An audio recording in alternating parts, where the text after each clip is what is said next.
over to Joe, who's going to enlighten us, teach and inform on the world of mobile. I will try.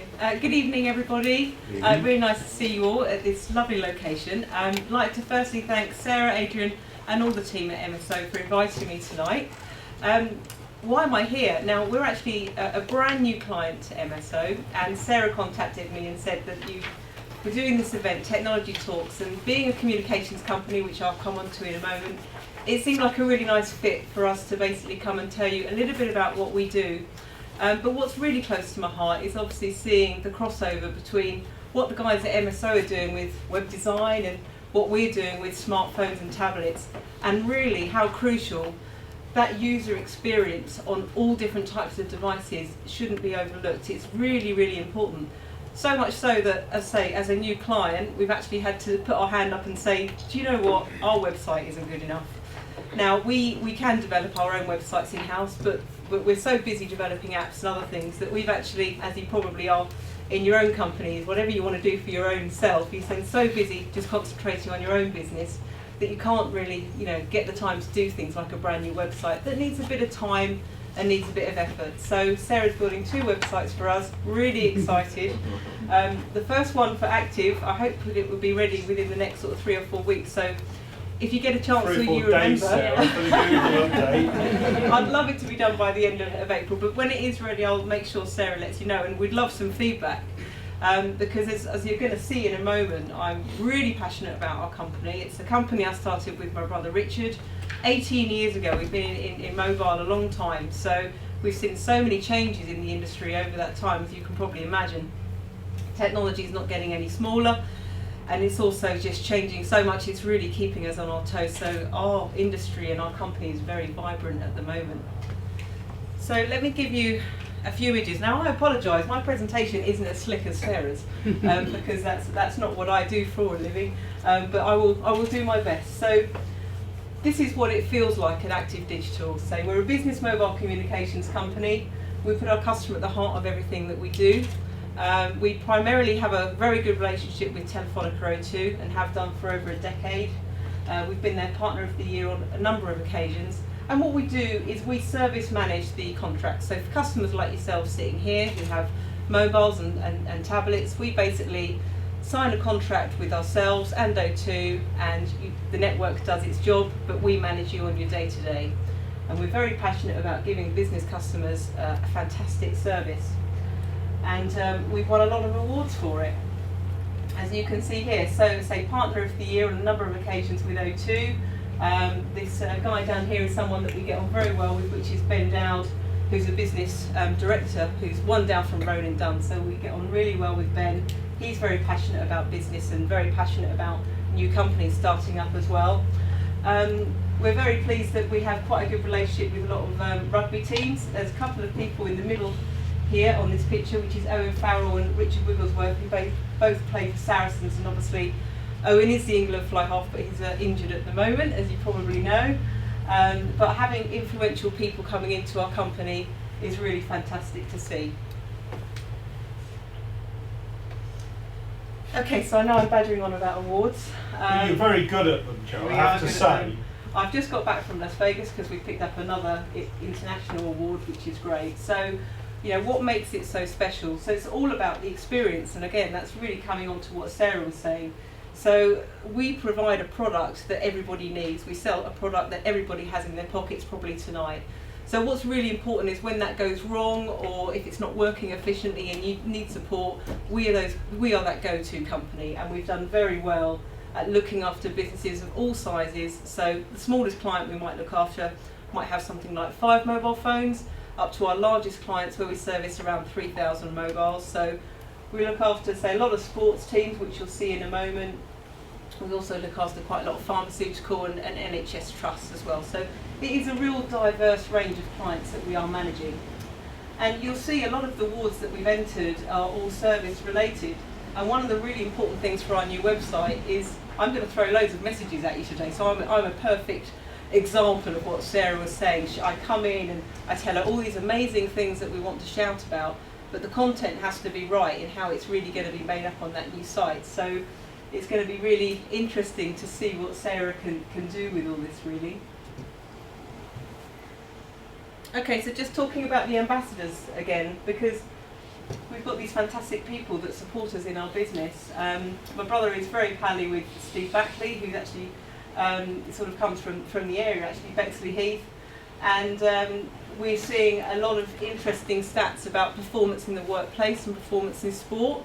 So quite a lot of the things that we tend to specialise in is what we're seeing in rugby teams and how they're really using technology and mobile to actually help them to perform better. So we've done presentations with Steve in the past because, as you might know, obviously being retired from the javelin now, he does a lot of corporate speaking, and we are seeing so many analogies on that level at the moment. And what's also interesting when I think about Owen Farrell, and I have conversations with Owen, and we talk about things from historic or history, and I had a conversation about Kenneth Williams and people like that, and he's nodding, but he said, "Joe, I have no idea what you're talking about." And I have to remember that he's in his early 20s, and I just because he's so tall, and I just assume that he understands what I'm talking about. But yeah, he had no idea what I'm talking about half the time, just showing my age. Okay, I'm boasting again. I apologise. But we do have really great clients, so it is all about that experience. So when we deal with people like British Cycling, so from Dave Brailsford down, if you can imagine, head of performance, what Dave says goes. I get a call on a Sunday afternoon from Dave. I think one year when he had the Sports Personality Awards, I think he got the Coach of the Year, got a bit overexcited, had a few too much drink, lost his phone. I get a phone call, and it's me that sorts it out and makes sure that he's on his desk the next morning when he goes into the office. And that's the sort of service expectation that we provide, but also what Dave expects. So from all of the British Cycling Federation, we do work with Team Sky as well. Iron Maiden, we always love throwing that in there, but again, it's a business. Bruce Dickinson, he will give us a call, gives Marissa a call as well. Very well spoken, I might add. And yeah, they are, taking phones on tours, things get lost, and the most important person that owns a mobile phone that you might not always think of at Iron Maiden is press officer. And the press officer is the most important person to make sure they've got their smartphone and they've got everything that they need, wherever they are in the world. Curtis Brown, talent agency, look after the likes of sort of Robert Patterson and other actors like that. Caterham F1 team, I should have mentioned that, shouldn't I, Adrian? We have a really nice relationship with Caterham and have done. They were actually one of our first customers as well. Birdseye, really good client. Sanofi, one of the top 5 pharmaceutical in the world, do a lot of work with them, and some other well-known names like Tiger, Feel Good Drinks and Crew Clothing as well. So I touched on a little bit about what we do, but this is where it's really important to explain how much our industry has changed. So when we first started our company, we sold mobile phones, simple as that. So we struck on a market where we could provide a really good support service to business customers of any size. But now we've expanded to provide all of these services. So starting from the far left there, you've got mobile voice and data solutions. In a nutshell, that is our core business. But then all of these have ended up being strapped onto our organisation, which is where our website has begun quite clunky. And Sarah was trying to get down to the nitty-gritty of what do you actually do. So we've had to really strip back and think, mobile is our core. It will always be our core. But we don't want to, not sell all of our other products as well, because they help us to be, definitely not one-dimensional. It helps us to be very versatile in everything that we're doing.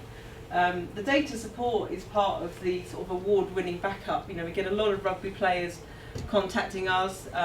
If they've lost their device, they're worried about it being backed up or just getting that technical support. Fixed line and broadband, again, some people are moving away from fixed line where possible.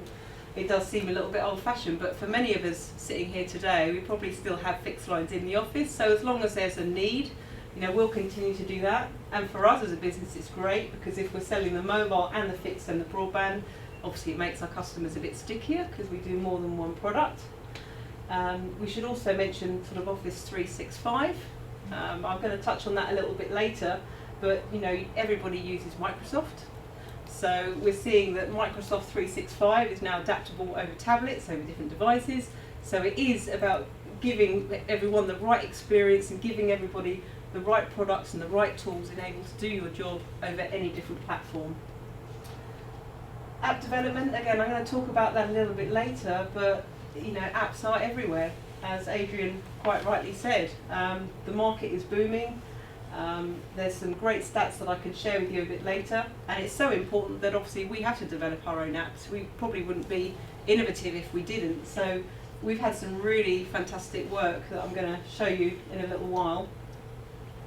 Mobile device management, I think that's really important to talk about that. So if in your organisation you're giving company mobiles, if you're giving tablets, you really need to think about how you're protecting those devices. So what happens if they get lost? Is there any core sensitive information on there? But it can be smarter than that as well. So if you're the CEO of a customer company and you might think, right, I really want to encourage well-being within my organisation and I've got 200 people, I want this particular app downloaded onto everyone's company iPad, and you will do that through this product. Through Mass, I push one button and everybody will get that app. That's clever, and that's where it gets really smart. So that's the sort of thing that you can do through Mass. Or you might say, I don't want people using Facebook on our company devices. Through that portal, Facebook won't be able to be downloaded. So we can concentrate on making sure that it's a business product and you use it for that purpose. Mobile forms. I had a couple of interesting conversations earlier with a couple of guys here about paper, saying you pick up a newspaper, but we have so many forms and bits of paper in the office. Now, you're going to always need paper, but there are certain things that you can do, and we actually have our own mobile form solution if anyone wants to come and talk to me about it later. We can create a form for anything. One company, we do a gutter company, which sounds quite ordinary, but they drive around, they fill out these forms, they drive around the van, and the paper gets more and more stacked across their dashboard, and they have to go back to the office. The invoices get raised for the client, that information gets fed into a CRM. It's all very lengthy. Now we have a form solution, which obviously they have that on a tablet, they capture everything they need to do.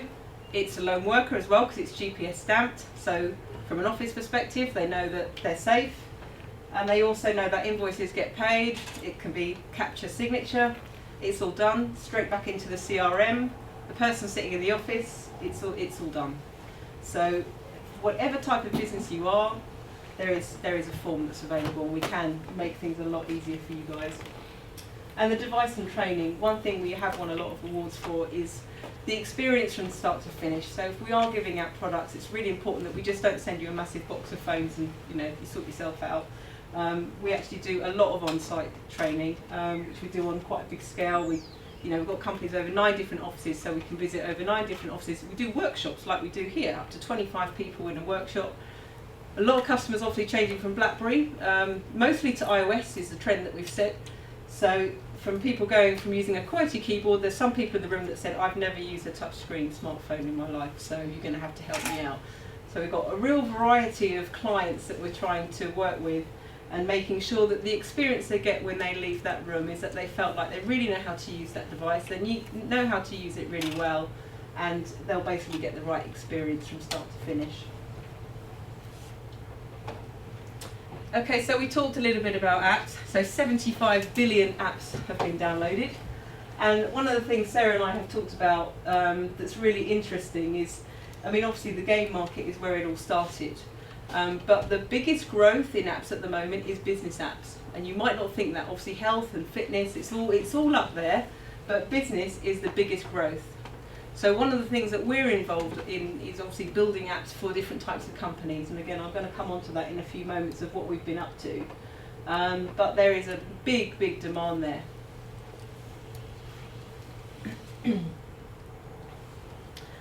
Okay, so this is what we did for Saracens, and I apologise that that's a bit blurry because it's on a black background.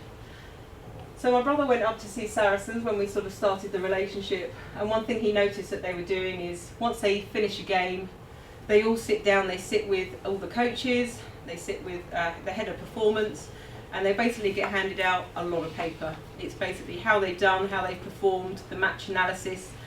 They then have their nutrition, what they need to be doing in the gym, and obviously the next game that they're going to be playing, what that opposition looks like, what are the tactics, what's the strategy. lots and lots of paper going around. As you can imagine, you've got a lot of 20-year-old guys, like, not really that interested, probably playing on their phone. Sounds a bit harsh when I say that, but you get my drift. It's a lot of paper that they need to read, they need to digest. So was there a better way for those coaches to connect with all of those 20-year-old, the Generation C? There a better way for them to get really that detail into those guys. So what we did is we created an elite performance app. And what that actually does is all of the information that was on that paper is now in here. We have a player profile. So each profile has basically got all of Owen Farrell's stats. It will have different things about his health. So he's going to be red, amber or green, depending on what his fitness levels are. He's going to have all his nutrition, what he needs to be doing in the gym. He's also going to update every single evening if he slept well, has he eaten well, has he got any injuries, is he feeling good, and all of that will be uploaded every night. The other good thing is that when it's match day, or maybe a few days before match day, one of the head coaches perhaps will send out a notification to all the people that are going to be going out onto the field first of all. That will all be popping up. They'll be able to know who's seen that notification, who's read it. So there's no emails pinging out, and I hope that they got that. They know straight away what's being done, what's being said. But what's also really nice, and again this is the crossover between sport and business, is they have a wolf wall, and their wolf wall is all about motivation. They have a lot of motivational things on there, motivational videos, and they have that playing. They have guys, you know, they might be saying, "How are we doing? We're in Dubai," and then they'll be jumping off the, or into the pool, and it's all just fun, but that's what they're doing, and it's about the feel-good factor. And Saracens is, it's a winning team, and this app has been now adopted by a lot of rugby teams. My brother is very busy, probably more so than he ever thought he would be, because the RFU has seen this, liked it, and said, "I want every Premiership team to have this," which is a massive endorsement. But it just goes to show how getting in touch with Generation C, thinking of what they use, what they need. Another really good example is GB Taekwondo. So Jade Jones, another client of ours. Jade, when she first became a customer with us, 19 years old. Okay, I text her, I need to talk to her about her phone, she hadn't put her direct debit on or something like that. Can't get hold of her. So what do? I message her through the app. Does she respond straight away? Or I tweet her, she responds straight away. This is how we need to connect with these athletes. So Active Connect. What we wanted to do was thought, well, hang on, this is a really great product that we've developed for Saracens. Could we do something like this for ourselves? And this is all quite new, so you're seeing this quite hot off the press, but this is something that we want to roll out really this year. So what we wanted to do is have a look, okay, well, why don't we create our own app for Active Digital? It's our own portal. We might as well ping notifications to each other. I don't need to text my staff. I just basically use this icon here. I can send a message to one person, I can send it to multiple people, I can send a message to everybody. The performance wall is Richard and I put in videos, we upload messages, and again, it's about motivating people and really motivating them to do really well, to do the best they can, to work hard. Any rewards, we have, things like golden joker days where they can leave early, they can, they always get their birthdays off. There's lots of incentives that we do. We just had a bowling night. I was terrible, a bit upset about that. But there's lots of things. So we've got our new Active Does, which I need to tell Sarah about actually. So Active Does lots of different things. So we've done Active Does Saracens training is next. I'm a bit worried about that one. But it's all about, really connecting with our employees, because it sounds very simple, but we know that, happy employees means happy customers. It really is that simple. So within the Active Hub, we've obviously got all of these different items. So what we've got for people who are out on the road, or for our account managers, obviously they'd be looking up within like a shared folder, as you would do on Microsoft, to look at different types of documents. But we've got everything within the app. So Marissa is with a client. He says, "Can I have a copy of your latest price list?" She goes onto our app. She's got everything right in front of her with the touch of a finger. Staff whereabouts is really good. I think staff were a bit wary about this at first. They're like, "Oh, they know where I am," but it is really helpful. And actually, the staff said it's great because they can track my brother, which is very difficult to do. So we've actually expanded this a little bit more now. But it's who's in the office, in the car park. There are pool cars, by the way, sitting in the car park. Remote working. Again, we want to encourage more flexible working, so we know who's working from home, who's on sick, who's on holiday. You know, you could expand it as much as you want to, but we've actually found that really, really useful. So Joe, sorry, you track people from their mobile phone? Well, they have to update their status, yeah. so everyone gets to see each other's status. So if I decide that I'm just going to work from home in the morning, or Marissa might, she'll just update her status, and it would save me walking around the office going, has anyone seen Tom? Or, you know, I know automatically where people are. And what's really nice is the people on reception. Louise, we've got 2 receptionists, but Louise in particular is very conscientious, and she'll be saying, has anyone seen so and so, because they haven't signed in. Again, health and safety, we need to make sure everyone's accounted for, but she will have a look on this first now, so it's quite obvious that they're working remotely. She doesn't have to worry about it. So I think, yeah, all the tools are there, but it's been really, really useful for us. Joe, sorry, another question. Yes. Could you do it by GPS on the device? We probably could do, but again, it's taking it a step. You know, it's how far we want to take it, where the staff feel like, you know, we're not tracking them. But again, this is nice because it puts they are in control. They have to update, and we really try to encourage them to update their own status. You know, you're always going to get the odd couple who don't, where we'll be walking around the office because it says they're in the office but they're not. So we really want to encourage, but everyone has got a lot better. I imagine for the PLA, it's you've got a lot of people on the river, and actually Well, it's crucial to know where those people are. Yeah, particularly we've got 100 marine pilots. Right. You've seen the ships go past today. There's one of our guys on there that basically guides the vessel along the river, make sure it doesn't run aground, crash, all those nice things, you know. Yeah. But we want to know. I'll talk to you afterwards. Yeah, There's yeah. a lot more we can talk about. But Sure. it's interesting to know if you could, because we've got guys that are out in the estuary, in the far reaches of the Thames. They want to know for health and safety reasons, and lots of other sort of. You know, Yeah, I'll find stats. out. Again, it'll get you in touch with our sort of technical team to say how far we can take it. Yeah. I say, because we built this for ourselves, we haven't actually deployed this for any customers yet because we didn't want to rush it.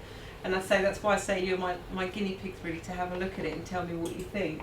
But we've been really pleased with it, and it's really nice to be able to show our customers, and that's also if we're pitching to new clients, because you know everything is accessible, and say if we're in technology, we have to be showing it, and we should be using it in our own company. We can sell it, but we've got to use it first.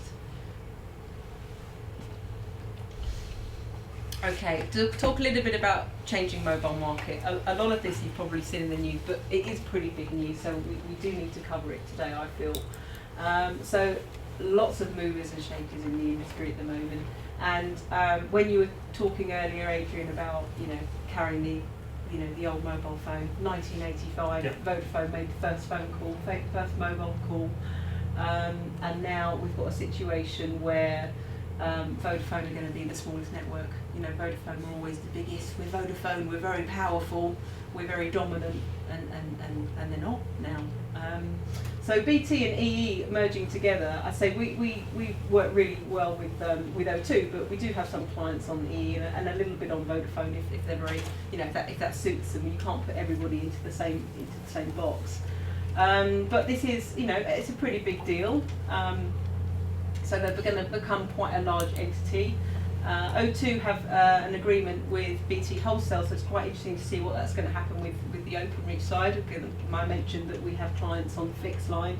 But yeah, it's very, very interesting time at the moment. Obviously EE is very strong on 4G. They started a year before the other networks, so as you can imagine they were always going to have a head start, but they're covering about 70% UK population, where Vodafone and O2 are covering about sort of 45%, so they have got a bit of traction to catch up there, but it is definitely improving.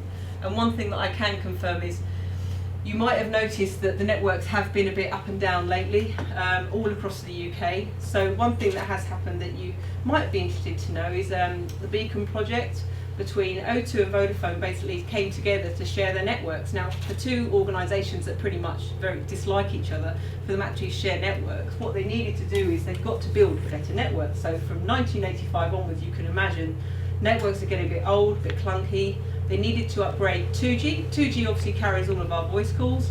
3G is the data, 4G is faster data. So 4G is 5 times faster than what you experience with 3G. So this network collaboration, it's a massive piece of engineering that they've had to do. They're stripping out old equipment and literally stripping in new cables. So during that time there's been a lot of maintenance. It's already been going on for about 18 months. I mean, in Maidstone there's 23 masts, 18 have been done, but we've got clients in Maidstone that are really suffering. Now, it doesn't mean that they're going to have no signal, but the chances are it's going to be very up and down. So on behalf of the networks, I apologise. I'm not compensating, but I apologise. But it's been a very painful experience for some clients, but it has to be done, and it needs to be done, and people need 4G, and they need new equipment. Joe, does 4G have the flexibility that they want, or they're going to have to do 5G? 5G will be next, but I'm hoping that given the infrastructure and the upgrade that they're doing, they'll have better fibres and better cables, and perhaps it won't be such a such a big job. But yeah, splitting the country in half, O2 saying we'll do this half, you do that half, to Vodafone. That has been what's happening. But they have done a lot of work, so I really hope people do start to see a lot more improvement. So just talking about O2 again, the toss-up with BT was going to be either with EE or O2. They chose to go with EE, which arguably was a more complicated buy, as you probably know. But obviously O2 didn't want to be left on the shelf, and what's happened is they've ended up collaborating with Three. Now, as you also might know, Three Ireland also was O2, so again you've now got Three in O2 and Ireland, and O2 are now going to be the largest mobile network in the UK. They're going to control 41%, so EE is currently the largest, but once this goes through, O2 or 3 or O3, I don't know, I'm making it up now. This company will be the largest mobile network. Register that name, o3.co.uk. You heard it here first. Make yourself a fortune. So that's what's happening there by, I say, the very wealthy man, the wealthiest man in Asia, who owns Hutchison or Polar. Okay, so the industry is changing. We've talked about that. And these are the 4 key trends that we're starting to see. So everyone is adapting to the cloud and finding that you need to put more things into the cloud. Mobility, again, it's about being very agile, it's about having more access to information on the go. Again, this is where MSO really come into their own. Your website, everything that you do within your company needs to be really focused around different devices. Being very social, you said some very interesting stats about the power of social media, and you're right. I mean, for us, Facebook doesn't really work for business to business. I find, yes, okay, we can get a few likes, but I don't think that's really where we are. But we're quite heavy on Twitter, quite heavy on LinkedIn. That works for us. It helps us with the engagement, but you can't dismiss it. And big data. What do I mean by that? Again, I apologise because Sarah touched on it earlier. But it's about capturing a lot of information all the time. So wherever you're going, any shop that you go in, where have you gone, how old are you male or female, did you buy anything, what did you buy, did you not buy it, why did you not buy it? So this is all the information that they want to capture without you even realising. So it's quite scary really, but very, very powerful stuff. And I've just got a few stats on mobile. So again, the market is just insane. It's growing at an incredible rate. China and India in particular are just having phenomenal growth at the moment. But it just goes to show how much we've really got these devices in our hands. You know, the 90% of text messages, you read them pretty much straight away, which is probably why it's a very powerful tool. And mobile phones have officially taken over PCs, which is probably going to happen. That happened in 2013. And we're on our mobiles more than ever. So much so that making calls isn't actually the main purpose of using our phone, which sounds quite interesting. So does anyone want to have a guess at what the main thing would be on your mobile phone? It's not for calls. Using data, using search. It's all about data. So text is the number 1 item, and then 2 is basically browsing. Joe, has text increased or decreased? I think things like WhatsApp So again, it's all about using data and using free free data free seems to be over. I know Yeah. internet or it's sort of 34%, but I could see that overtaking. Yeah. That data usage overtaking texting. Yeah, I mean, you talked about FaceTime. Our brother's away at the moment, and he's FaceTimed me quite a few times today instead of ringing me. Yeah. And this is that shift. Yeah. I don't know. He just wants to see me. He misses me. Didn't admit it, but it's true. But the O2 and Free amalgamation, the Free were very, very good at data. They are. Data, so aren't they? we see this as a real positive.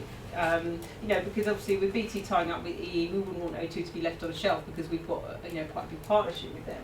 But yeah, I think one thing that Free have is a good data network. So we think this is great because now that O2 have got they've got a pretty strong mobile network. I mean we've got lots of other stats that obviously I didn't bring with me today, but from the root metrics reports and some of the recent reports based on all that hard work they've done over the last 18 months, it's looking in pretty good shape.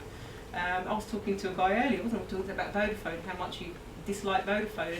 Again, talking about going from being the best network, everyone wants Vodafone, to now, it's not like that anymore. Okay, so what's hot? Wearable technology. We have to talk about it, right? I like to run, just done Paddlewood Half Marathon, personal best. Quite happy with that. But what gadgets was I, wearing? Got my heart rate monitor on, got my phone on my arm, which slows me down, I'm sure. I've got my Garmin. I'm all set up. I've got everything I need to help me run faster. I didn't run with Google Glass, so I think that's been discontinued. But what's it all about? So obviously, Apple are really trying to corner the watch market at the moment, and there's some very interesting stats out at the moment to show that they're actually really shaking it up. The watches, as you might have seen, they do vary from sort of £295 up to £13,500. But Marissa and I had a conversation about it at work because she's like, "Who's really going to buy this?" And I said, "Well, take me as the example. I've got my phone, I've got my heart rate monitor, I've got my watch. I can have everything potentially on one device." So that's what they are trying to do. So let's just have a look at it. So this is the latest this week. Apple have already wrapped up 1 million pre-orders in the US, and it's not even out yet. They can't even get hold of them till next week. It's very, very interesting time. So I think, would I buy one? I think I might. Apple, they're so seductive. It just sucks me in. I've changed my mind. I've changed my mind. I know. It's changing, isn't it? Next week it's going to be a different story. I know. I might get one now. I've got my other one. I'm going to have two. It's going to be like running with my watch. I don't need one because I've got my Garmin and now. I think it's different though, Joe. I think they've got to be quite careful how they market this rather than keep pushing people with information, because that's just going to alienate. If you feel that they're just trying to sell you something, so it's got to be that health conscious. Yeah, and there's an emotional attachment. You see, I've already bought it. I haven't even seen it. Which one have you bought though? Terrible. Yeah, I'm just like, here's my car. You're going to walk past a pizza shop and your watch is going to vibrate. It will say 15% off today, and probably a reality because you can see that 15. Oh, crikey, 15%. You ate, the last time, looking at your blood sugar, the last time you ate was 6 hours ago. It's time to go for a pizza. Oh, I like that. iPhone 7, obviously I don't know what's going to be released, but I'm just speculating really. So Apple, they normally launch a couple of devices in September, so we think that's probably what's going to be happening. But what was interesting is this new Force Touch technology that they're putting in the watch is likely to probably go into the new device to give everyone a better experience. There you go. It's like you two talked before this. Do you know what we didn't? It's spooky though, isn't it? But that's why the companies are sort of merging together, because obviously what Joe and the team can offer now is actually really integrated into because now this whole digital world is sort of merging into how we consume TV, news, print. It's all merging in. Yeah, we're consuming and that degree of so much. Separation is getting less and less now. So just to finish on the device side, it's all about the curves. So obviously it started with the Curve TV, the Mobile Congress in Barcelona, which Marissa asked if she could go to, but you'll probably go next year. It is all about the Curve devices. Samsung have obviously released their Samsung S6 Curve device, and then the LG Flex, that was actually released, I think it was out last year actually, but I think that's still going quite strong. So the idea is that whether it's in your back pocket or whether it's on your holding onto the side of your face, it basically it's and apparently you. this phone was designed by a 13-year-old child who sat on their new phone and it bent and took it back to Apple and said it's bent. Well, there was only 9 reports of Bengate out of all the millions of iPhone 6s that were sold. Okay, so just a few more slides to go. Digital really is the key to mobile working success. So what's really important is for us is having the conversations with people like yourselves that are in business, and you're thinking, that flexible working is encouraged more than ever. But I know it doesn't work for all types of business, but if you do need to work from home, or if you do need to work from a cafe, and you want to be able to give your staff the right tools, what's interesting is that quite a lot of people that were involved in this particular survey found that they would love to be able to do that, but the company is not giving them the right tools to enable them to work in a more flexible and be productive at the same time. So then they feel that they need to come into the office in order to get access to the files that they need. So this is definitely something that's happening at the moment, and something that we want to have more conversations about, to help people to stay more connected, to really increase that productivity and to improve the service. So yeah, good example of the guy here, he has a tablet, he's got everything that he needs on there, and he's mobile and he's able to walk around and capture data while he's doing it, and he's not stuck to a desk. So very interesting in making sure that you are investing in technology, giving people the tools that you really need. So 365, we are a registered partner of Office 365, and as you know, you've obviously got the Nokia brand. It's very sad. Nokia is no more. You might know that. Oh, I felt quite upset when that happened. But it is now Lumia, the Lumia range, which is owned by Microsoft. We spend quite a lot of time at the Microsoft office in Paddington, which is very nice. They said I'm welcome there any time, so I just go and perch myself there quite frequently. But they're very, very friendly. They're a really vibrant company, and you can't underestimate the power of Microsoft. A bit like what you said about Google, because everybody uses Microsoft, and there are a few people floating around that are still using Lotus Notes. But we've got a couple of clients. A couple of clients that just haven't taken the job. Most of them are banks, I think. But huge market share of Microsoft. So of course it makes perfect sense that if you buy a Lumia device from us, we would strap on a 365 license for about £3.50 a month, and you can have everything that you need on that device. So Marissa is my expert on 365, which is why she's wearing red today. If anyone wants to go and talk to her. And then 365 is accessible on any device that you choose to use it on then? Correct.